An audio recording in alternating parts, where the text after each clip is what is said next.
विधानसभा सत्र शुरू होने वाला है, लेकिन उससे पहले सर्वदलीय बैठक बुलाई गई है। जी हां, आज सर्वदलीय बैठक का विधानसभा में आयोजन किया जाएगा। स्पीकर वासुदेव देवनानी ने यह बैठक बुलाई है क्योंकि पहली बार इस तरीके की बैठक का आयोजन किया जा रहा है और ज्यादातर लोकसभा जब शुरू होती है, सदन शुरू होता है, तब इस तरीके की सर्वदलीय बैठक बुलाई जाती है। लेकिन लोकसभा की तर्ज पर अब विधानसभा में भी सर्वदलीय बैठक होगी। जब ये सत्र शुरू होगा उससे पहले सर्वदलीय बैठक।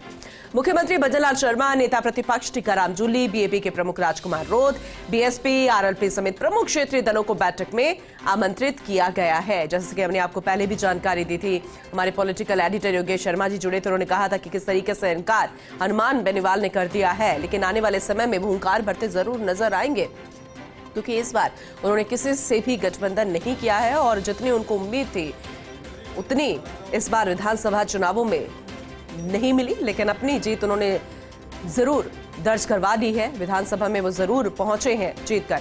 लेकिन ये सर्वदलीय बैठक बेहद खास है। बैठक अब देखना होगा कि कौन कौन इसका हिस्सा होता है और कौन कौन से महत्वपूर्ण बिंदुओं पर चर्चा होती है। क्या ये बैठक सार्थक हो पाएगी? जिस नवाचार के उद्देश्य से इस बैठक को बुलाया गया है, क्या वो साकार हो पाएगी? ये भी देखने वाली बात होगी। जाहिर सी बात है, स्पीकर वासुदेव देवनानी का ये नवाचार सराहनीय है और ऐतिहासिक भी होगा क्योंकि लोकसभा की तर्ज पर पहली बार इस बैठक का आयोजन किया गया है। पॉलिटिकल एडिटर योगेश शर्मा जी हमारे साथ एक बार फिर से जुड़े हैं, उनसे ज्यादा जानकारी ले लेंगे। योगेश जी, हम पहले भी चर्चा कर रहे थे, आपने विस्तार से जानकारी दी थी, एक बार फिर से आपसे समझना चाहेंगे इस बैठक के बारे में। लेकिन एक महत्वपूर्ण सवाल ये है कि जिस उद्देश्य के साथ, जिस नवाचार के साथ इस बैठक को बुलाया गया है, सर्वदलीय बैठक है ये लोकसभा की तर्ज पर, क्या वो सार्थक हो पाएगी? ये उम्मीद की जा सकती है? ये बात सही है, पूनम की बैठक सार्थक होने की दिशा में ही बुलाई गई है। जी। आपको ध्यान होगा पूनम की लोकसभा में जब सत्र शुरू होता है तो उससे पहले लोकसभा के अध्यक्ष सर्वदलीय बैठक बुलाते हैं और वैसे ही कुछ इस बार विधानसभा में करने की कोशिश स्पीकर वासुदेव देवनानी ने की है।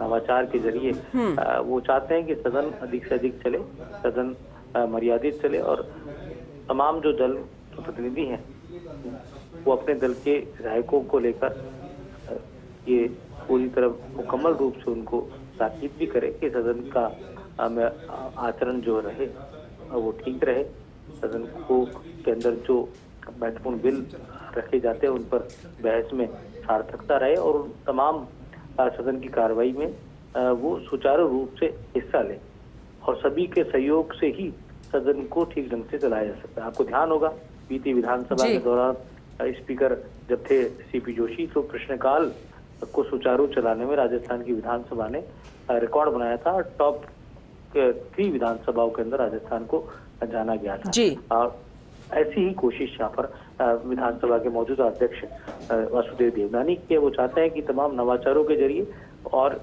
तमाम क्षेत्रीय और राजनीतिक दलों के प्रयासों के जरिए विधानसभा को सुचारू चलाया जाए। विधानसभा की जो कार्रवाई है वो हंगामे की वजह से बाधित ना हो और हंगामा भी हो तो वो एक समयबद्ध रूप से उस हंगामे का बातचीत के जरिए हल निकालकर समाधान होना चाहिए। गतिरोध ज्यादा लंबा ना चले सदन में, सदन की जो कार्रवाई है वो अधिक रूप से बाधित ना हो, ये जरूर कोशिश यहाँ पर रहनी चाहिए। तो एक पूरा एक कहा जा सकता है एक बड़ी पहल पूनम यहाँ पर वासुदेव देवनानी ने की है और उसके नतीजे निश्चित तौर पर जब कोई पहल करता है तो उसके परिणाम भी आते हैं।